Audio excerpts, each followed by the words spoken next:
नमस्कार, आप सभी का स्वागत है नेक्स्ट टॉपर ह्यूमैनिटीज पर। और आज आप सिद्धार्थ पटेल के साथ में पढ़ने वाले हैं आपका chapter rights in the Indian constitution का रैपिड रिवीजन। इस चैप्टर को मैं मात्र 10 से 15 मिनट में आप लोगों के लिए पूरा का पूरा कंप्लीट कर दूंगा। अगर आपको इस चैप्टर की डिटेल एक्सप्लेनेशन देखनी है तो इसी वीडियो के डिस्क्रिप्शन में इस चैप्टर के वन शॉट रिवीजन की लिंक लगी हुई है, वहां से जाके आप क्या कर सकते हैं, पूरा चैप्टर एकदम डिटेल में बहुत अच्छे तरीके से समझ सकते हैं। तो शुरुआत करते हैं। सबसे पहले अपन बात करते हैं fundamental rights in Indian constitution का एक ब्रीफ इंट्रोडक्शन। हमारे कॉन्स्टिट्यूशन में पार्ट 3 में फंडामेंटल राइट्स लिखी गई हैं। बहुत सारी फंडामेंटल राइट्स हम लोगों के पास में, लेकिन इन फंडामेंटल राइट्स की नींव कहां पे रखी गई? इन फंडामेंटल राइट्स की नींव रखी गई थी मोतीलाल नेहरू कमेटी, जिन्होंने की डिमांड किया था बिल ऑफ राइट्स इन 1928। 1928 में हमने बात की थी कि हमें क्या चाहिए कि जब भारत का जब संविधान बनेगा तो उसमें कुछ फंडामेंटल राइट्स होनी चाहिए। ये इसलिए भी जरूरी था क्योंकि जब अंग्रेज हमारे ऊपर रूल कर रहे थे तब हमने क्या देखा था, तब हमने ये देखा था कि वो हमें बहुत ज्यादा एक्सप्लॉइट कर रहे हैं, वो कहीं ना कहीं हम लोगों को बहुत ज्यादा प्रताड़ित कर रहे हैं। और हमें मन में भी ये डर था। कौन सा डर था भैया? कि कल को जब देश आजाद हो जाएगा तो कल को ऐसा ना हो कि हम फिर से कभी गुलाम बन जाए। इन द सेंस कि कोई सी गवर्नमेंट एकदम तानाशाह ना हो जाए, तो बेटर है कि लोगों के पास में पावर छोड़ दी जाए। लोगों के पास में पावर रहेगी, लोगों के पास में राइट्स रहेंगे, तो कोई भी गवर्नमेंट उनकी राइट के ऊपर एनक्रोच नहीं कर सकती है। सरकार को लोगों की राइट्स पे ध्यान रखना होगा। तो इसलिए जब भारत का संविधान बना तो फंडामेंटल राइट्स पे बिना कोई इफ्स एंड बट के ये तय किया गया कि लोगों को कुछ राइट्स दिए जाएंगे जो कि उनके डेवलपमेंट के लिए बहुत ज्यादा जरूरी है, एट द सेम टाइम जो कि गवर्नमेंट की पावर को लिमिट करेगा, जो कि ये ध्यान रखेगा कि सरकार ये अधिकार लोगों से ना छीने। क्लियर? उसके बाद में the word fundamental suggest that they are very important. ये फंडामेंटल राइट्स बहुत ही ज्यादा इंपॉर्टेंट है, इनमें अमेंडमेंट करना बहुत ही ज्यादा मुश्किल है। ठीक है, और इन फंडामेंटल राइट्स को प्रोटेक्ट करके कौन रखता है? Judiciary has the power and responsibility to protect the fundamental rights.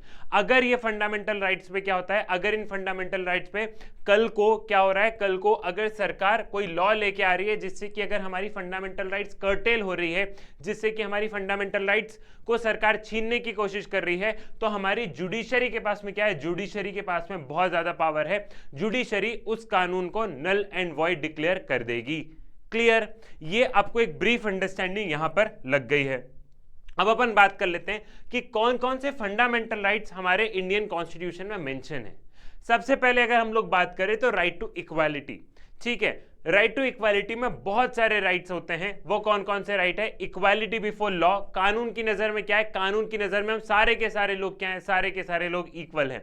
Equal protection of law, prohibition on the discrimination of religion. साथ ही साथ में equal protection of law, equality of law मतलब ये हुआ कि हम सभी लोग कानून की नजर में इक्वल है, but at the same time कि किसी इंसान को क्या हुआ, कोई इंसान अनइक्वल पोजीशन पे है तो सरकार उसको क्या करेगी? सरकार उसको एक पुश करेगी, सरकार उसको कहीं ना कहीं एक एडेड एडवांटेज के माध्यम से उसे पुश करेगी और क्या करेगी? उसे एक उस लाइन पे पहुंचाने में मदद करेगी। अब नहीं समझे हो तो एक लाइन से समझो, equal should be treated equally and unequal should be treated unequally. वही वाली बात है कि जब हम रेस स्टार्ट कर रहे हैं तो रेस स्टार्ट कर रहे हैं तो यहां पे अगर बहुत सारे लोग हैं तो रेडी स्टेडी गो बोल के क्या होता है? रेडी स्टेडी गो बोल के रेस स्टार्ट हो जाती है भैया। लेकिन मान लो कोई इंसान यहां पे है तो ये रेस क्या अनइक्वल हुई? अब मैं बोलूंगा रेडी स्टेडी गो तो ये रेस अनइक्वल होगी ना। रेस स्टार्ट होने के लिए सभी लोग इस लाइन पे होना बहुत ज्यादा जरूरी है। हो सकता है ये जो बच्चा है या ये जो इंसान है ये चल नहीं पा रहा हो सकता है ये विजुअली इंपावर्ड हो, तो गवर्नमेंट इसको रिजर्वेशन के माध्यम से कहां पे पहुंचाती है? इस लाइन पर पहुंचाती है। आया समझ में कि ये वाला कॉन्सेप्ट क्या है? Equality before law and equal protection of law, कि equal should be treated equally and unequal should be treated unequally. कि अगर कोई अनइक्वल पोजीशन पे है तो उसको क्या होगा? तो उसको कहीं ना कहीं सरकार पुश करेगी। और हमारा कॉन्स्टिट्यूशन में रिजर्वेशन के आर्टिकल्स मतलब रिजर्वेशन की बात की गई है एक तरीके से। ठीक है, equal access to public places, equality of opportunity in employment, abolition of titles, abolition of untouchability। फिर इसके बाद में कोई भी डिस्क्रिमिनेशन नहीं होगा। किसके बेसिस पर डिस्क्रिमिनेशन नहीं होगा? Prohibition of discrimination on the grounds of religion, race, caste, sex और प्लेस ऑफ बर्थ के बेसिस पे कोई डिस्क्रिमिनेशन नहीं किए जा सकता है। साथ ही साथ जब पब्लिक एम्प्लॉयमेंट की बात आएगी, जब सरकारी नौकरी की बात आएगी, तो क्या होगा, तो यहां पे सभी को इक्वल ट्रीटमेंट दिया जाएगा, लेकिन सरकार चाहे तो रिजर्वेशन दे सकती है अगर उनको ऐसा लगता है कि कोई ग्रुप है जिसका कि रिप्रेजेंटेशन नहीं हो पा रहा है उन सरकारी नौकरी में। जैसे for an example STs and SC का अगर प्रॉपर रिप्रेजेंटेशन नहीं हो पा रहा है, या हमें लग रहा है कि सरकार को उनके लिए एक्स्ट्रा एफर्ट डालने हैं, तो इक्वालिटी तो है नौकरी में, लेकिन रिजर्वेशन के माध्यम से उनको उस लाइन पर पुश कर दिया जा सकता है। अनटचेबिलिटी नहीं रहेगी, अनटचेबिलिटी को हमने बैन कर दिया है। टाइटल्स जो हम पहले राजा महाराजा, ये जो टाइटल्स हैं, ये टाइटल्स को भी हटा दिया गया है, ठीक है। उसके बाद में हम लोग बात करते हैं right to freedom and personal, right to liberty and personal freedom. ये बेसिकली फ्रीडम के आर्टिकल्स यहां पर मेंशन है, जिसमें की बात की गई है right to speech and expression, assemble peacefully, form association, move freely throughout the country, reside and settle anywhere in the world, rights to life and liberty, right of the accused and the convicts. तो basically यहाँ पे क्या बात की गई कि हमारे पास में आजादी, आजादी किसकी है भैया, बोलने की आजादी है, एसोसिएशन बनाने की आजादी है। आजादी किसकी है, आजादी हमारे पास में है कि हम लोग कंट्री में थ्रू आउट मूव कर सकते हैं, कहीं पे भी रह सकते हैं। इसमें क्या कंडीशन है, यहां पे अगर आपको ध्यान हो तो मैंने वन शॉट रिवीजन में आपको ये बताया था कि बिल्कुल आप कुछ भी बोल सकते हो, लेकिन आप देश के विरुद्ध कुछ भी बोलना मतलब गाली देना नहीं होता है। कहीं ना कहीं क्या होता है, आपकी फंडामेंटल राइट्स पे कुछ ना कुछ लिमिटेशन है। Fundamental rights are not absolute, fundamental right absolute नहीं है, आपको बहुत सारे राइट मिले लेकिन उनमें कुछ रेस्ट्रिक्शन है। Example freedom of speech and expression है, बोलो जो बोलना है बोलो, लेकिन गाली गलौच नहीं करना है, ठीक है। आपको जहां कंट्री में आपको जहां भी मूव करना है करो, लेकिन ट्राइबल एरियाज में नहीं जा सकते हो। तो समझ रहे हो, हम लोगों को राइट्स मिले हैं लेकिन वो एब्सोल्यूट नहीं है, वहां पे कुछ ना कुछ लिमिटेशंस, इफ्स एंड बट हैं। क्लियर हुआ। उसके बाद में यहां पे right to life and personal liberty बहुत ही इंपॉर्टेंट आर्टिकल है, आर्टिकल नंबर 21। उसमें क्या है, उसमें यह बात की गई है कि हर इंसान को जीने का अधिकार है। No person shall be deprived of his and her life except procedure established by law. कि हर इंसान को क्या है, हर इंसान को जीने का अधिकार है, लेकिन वो अधिकार उससे छीना जा सकता है प्रॉपर प्रोसीजर के थ्रू। एग्जाम्पल समझ लेते हैं कि राइट टू लाइफ हम सबके पास में, बिल्कुल आप जियो, मजे से जियो, सरकार को पागल कुत्ता नहीं काटा है कि सड़क चलते तुमको उड़ा देंगी, ऐसा बिल्कुल भी नहीं हो सकता है सरकार। लेकिन अगर तुमने मान लो कि किसी का खून किया है, तो खून किया है तो तुम कोर्ट में जाओगे, पहले पूरा प्रॉपर केस सुना जाएगा, सारा प्रोसीजर होगा, उसके बाद में लगता है फांसी की सजा सुनानी है तो वो पूरा प्रोसीजर फॉलो करके होगा, समझ रहे हो। और right to life and personal liberty में क्या हुआ है कि बहुत सारे एडेड राइट सुप्रीम कोर्ट ने दिए हैं। जैसे कि इंडियन कॉन्स्टिट्यूशन क्या बात करता है, इंडियन कॉन्स्टिट्यूशन सिर्फ इतनी सी बात करता है कि हर इंसान को जीने का अधिकार होना चाहिए, उसके पास में पर्सनल लिबर्टी होनी चाहिए, उसे जो करना है वो करे। लेकिन सुप्रीम कोर्ट ने बोला कि जीने के अधिकार के लिए क्या है, लाइवलीहुड, रोजगार भी जरूरी है, सरकार रोजगार दे। जीने के लिए क्लीन एंड फ्री एनवायरनमेंट भी जरूरी है, जीने के लिए साफ पानी मिलना भी जरूरी है।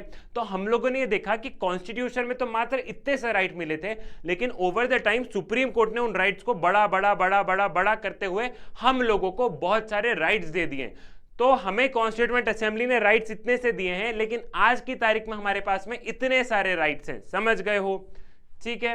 Right of an accused and convicts, तो यहाँ पे बेसिकली क्या बात है कि अगर आपको अरेस्ट किया जा रहा है तो क्या हो रहा है, आपको अरेस्ट किया जा रहा है तो आपको पहले बताना पड़ेगा कि आप कौन से ग्राउंड्स पे अरेस्ट कर रहे हो। उसके बाद में आपको जो वकील है, मतलब प्रॉपर रिप्रेजेंटेशन का मौका मिलना चाहिए। 24 आवर्स में क्या होगा, 24 आवर्स में जिस भी इंसान को अपने अक्यूज को अरेस्ट किया है उसको आपको 24 आवर्स में मजिस्ट्रेट के पास में लेके जाना पड़ेगा कि जो पुलिस ने जो अरेस्ट किया वो सही है कि नहीं है। तो यहाँ पे हमने क्या देखा, यहाँ पे हमने एक चेक देखा कि कैसे एग्जीक्यूटिव विंग पे जुडिशरी विंग नजर बना के रखी है rights of an accused and convicts में। क्लियर, ये वाला पार्ट भी आपको यहाँ पर क्लियर हो गया है। उसके बाद में है right to freedom of religion, freedom of conscience and profession, freedom to manage religious affairs. आपको आपका रिलीजन जैसे चलाना है, मतलब कैसे हाथ जोड़ना है, कैसे अपनी चीजें सेलिब्रेट करनी है, टोटली आपका मैटर है। इसमें स्टेट कुछ भी नहीं करेगा, इसमें सरकार कुछ भी नहीं करेगी। भगवान को मानना है तो मानो, नहीं मानना है तो बिल्कुल मत मानो, सरकार ये नहीं बोलेगी कि तुम जाके भगवान को मानो। आप अपना रिलीजन प्रोफेस भी कर सकते हो, एक तरीके से प्रोफेस मतलब आप अपने रिलीजन को एक तरीके से आप बता भी सकते हो, लोगों के सामने प्रचार भी कर सकते हो। एग्जाम्पल मैंने आपको बताया था कि भागवत कथा आप लोगों ने देखा होगा ना, कि भागवत कथा वगैरह चल रही है, लोग आ रहे हैं, सुन रहे हैं। बेसिकली हर रिलीजन में हम लोग क्या देख रहे हैं, सब लोग अपने रिलीजन को प्रोफेस कर रहे हैं, सब लोग अपने रिलीजन के बारे में बता रहे हैं, सब लोगों को बता रहे हैं कि हमारे रिलीजन में ऐसा है, हमारे रिलीजन में ऐसा है, हमारे रिलीजन में ऐसा है। बिल्कुल आप बताओ, इंडिया में freedom of speech and expression है, आपको बताने से कोई रोक नहीं है, लेकिन आप किसी को बता बता के इन्फ्लुएंस करके अपना धर्म नहीं पर आप उसका धर्म नहीं परिवर्तन करवा सकते हो।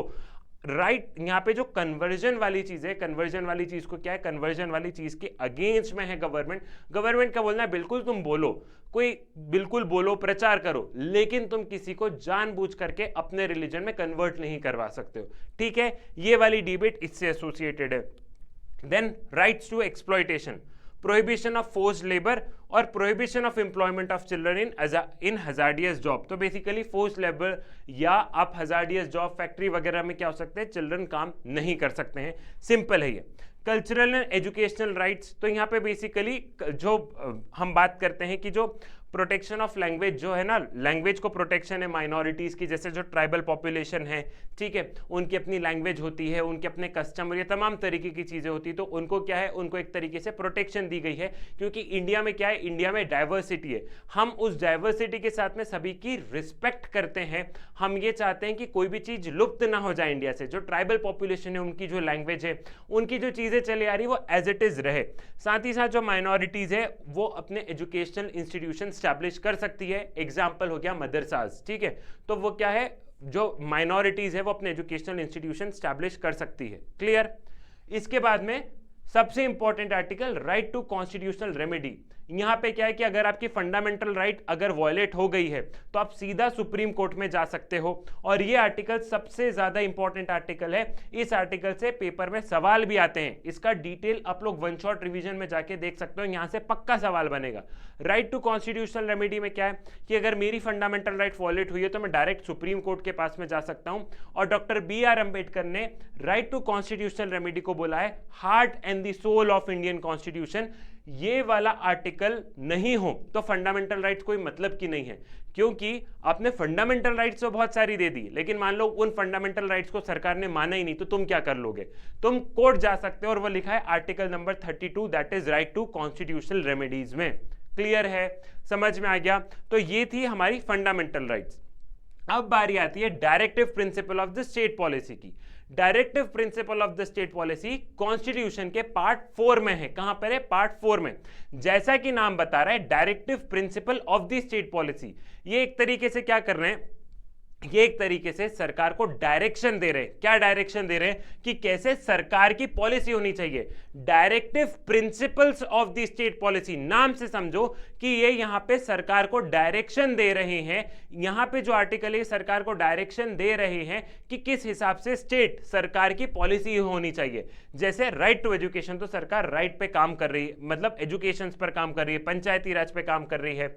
फिर यहाँ पे employment guarantee programme, mid day meal scheme, ये कुछ एग्जाम्पल है जिसके चलते सरकार ने क्या किया है, इसके चलते सरकार ने काम किया है। जैसे कि हमारे directive principle of the state policy में लिखा है सोशल इक्वालिटी, एक तरीके से सोशल जस्टिस लिखा हुआ है, ठीक है। यहाँ पे लिखा हुआ है यूनिफॉर्म सिविल कोड, यहाँ पे एजुकेशन का लिखा हुआ है, पंचायत का लिखा हुआ है। तो देखो सरकार ने काम किया, सरकार ने मिड डे मील स्कीम लेके आए, तो कहीं ना कहीं समाज में जस्टिस, सोशल जस्टिस का काम कर रहा है। राइट टू एजुकेशन सरकार लेके आई, तो लोगों को पढ़ा रही है, इक्वालिटी लाने की कोशिश कर रही है।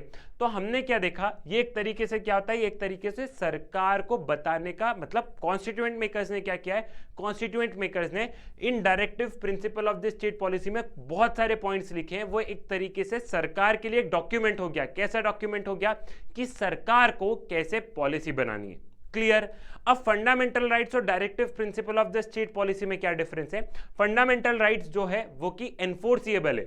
मान लो अगर सुप्रीम कोर्ट ने तुम्हारी अगर सरकार ने तुम्हारी फंडामेंटल राइट को वॉयलेट किया तो तुम लोग कहां जा सकते हो, तुम लोग जा सकते हो सुप्रीम कोर्ट में। लेकिन directive principle of the state policy पे सरकार ने काम नहीं किया तो हम लोग कोर्ट में नहीं जा सकते। ये मेजर डिफरेंस है कि फंडामेंटल राइट्स जो है वो क्या हो गए, वो एनफोर्सिएबल हो गए। अगर उनको किसी ने वॉयलेट किया तो हम लोग सुप्रीम कोर्ट जा सकते हैं, लेकिन directive principle of the state policy पे अगर सरकार ने काम नहीं किया तो हम कोर्ट नहीं जा सकते।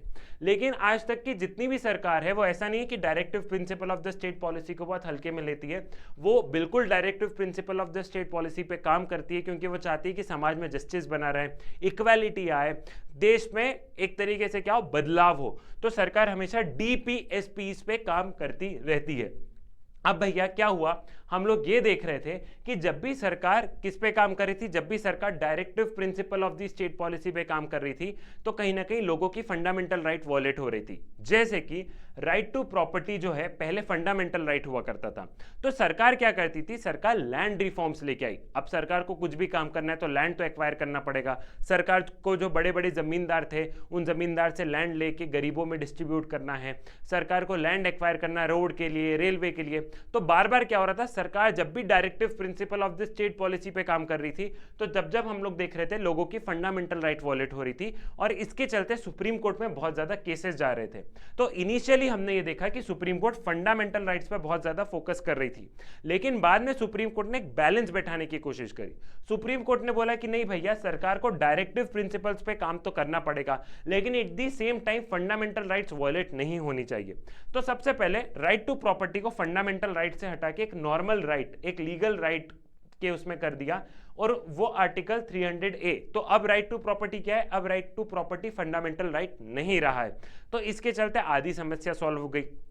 उसके बाद में सुप्रीम कोर्ट ने बोला कि बिल्कुल सरकार का काम है काम करना, सरकार को हमने चुना ही इसलिए है ताकि वो देश का डेवलपमेंट करे। लोगों ने 5 साल के लिए, हम 5 साल के लिए सरकार को क्यों चुनते हैं, टीवी पे देख रहे तो नहीं चुनते ना, हम 5 साल के लिए सरकार को क्यों चुनते हैं, ताकि सरकार हमारे लिए काम करे, सरकार इस देश का विकास करे, सरकार डेवलपमेंट करे। अब जब भी सरकार डेवलपमेंट करेगी तो किसी ना किसी की राइट तो वॉयलेट होती है। तो सुप्रीम कोर्ट ने बोला कि भैया तुम, मतलब पार्लियामेंट ने ये आरोप लगाया कि भैया हम जब भी डेवलपमेंट का काम करेंगे तो किसी न किसी की राइट तो वॉयलेट होगी, तो हम जो चाहें वो हम कॉन्स्टिट्यूशन में बदलाव कर सकते हैं।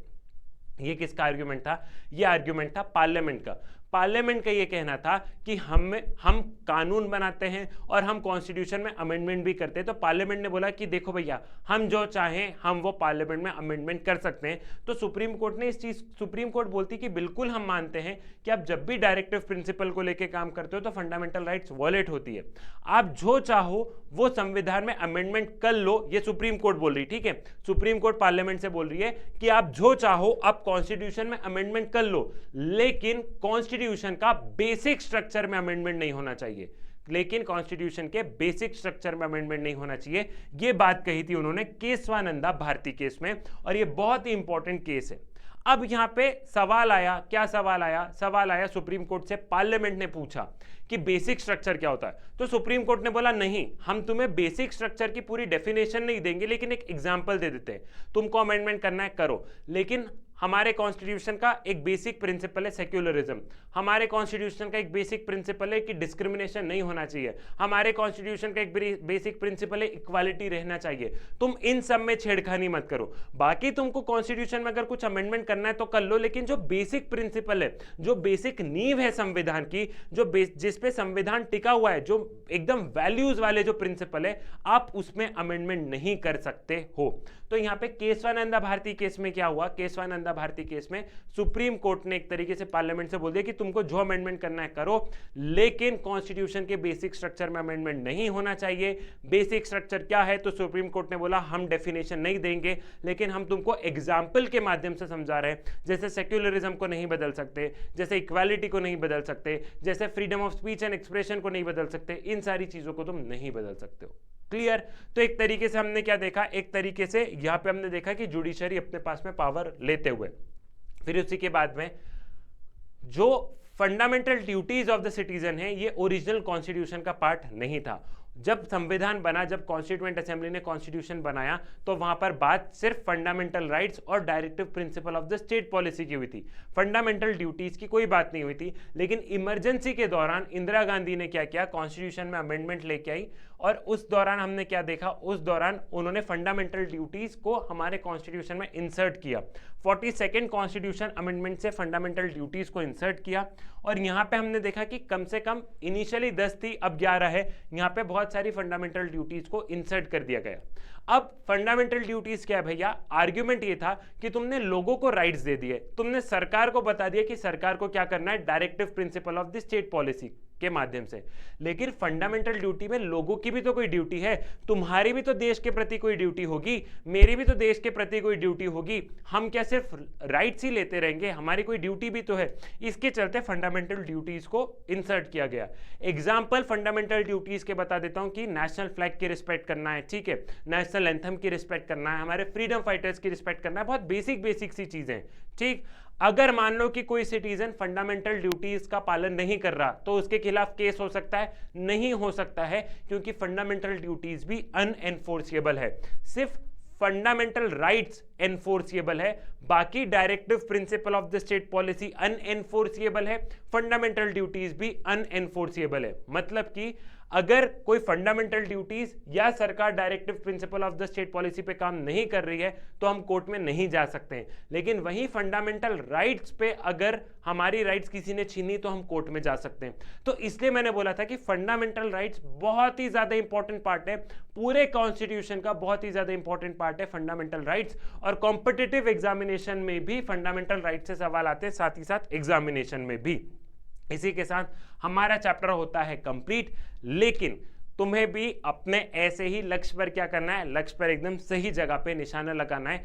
तुम कर लोगे, अपने आप पर विश्वास रखना है। ट्रस्ट मी, जिस दिन आपको अपने आप पर विश्वास होगा ना कि मैं कर लूंगा, आप वाकई में कर लोगे। समस्याएं सबके साथ में है, सिलेबस किसी का भी कंप्लीट नहीं हो पाता। जब मैं पेपर देने जाता था तो कभी भी पूरा सिलेबस नहीं हो पाता था, 70% ही हो पाता था, 80% ही हो पाता था, 20-25% सिलेबस बहुत बार छूट जाता था। लेकिन मन में विश्वास था कि नहीं, मैं कुछ ना कुछ तो लिखूंगा ना, कुछ ना कुछ, मतलब ऐसे ही नहीं, मतलब मैं लिख लूंगा, मुझे विश्वास है, मैं कर लूंगा। पहला सफलता का पहला जो कदम है, आप जितने भी टॉप लोगों को सुनोगे एकदम ऐसा सुनोगे कि वाओ, जो कि आपके इंस्पिरेशन होंगे, वो यही चीज बोलेंगे कि सबसे पहले आपको अपने आप पर विश्वास होना चाहिए।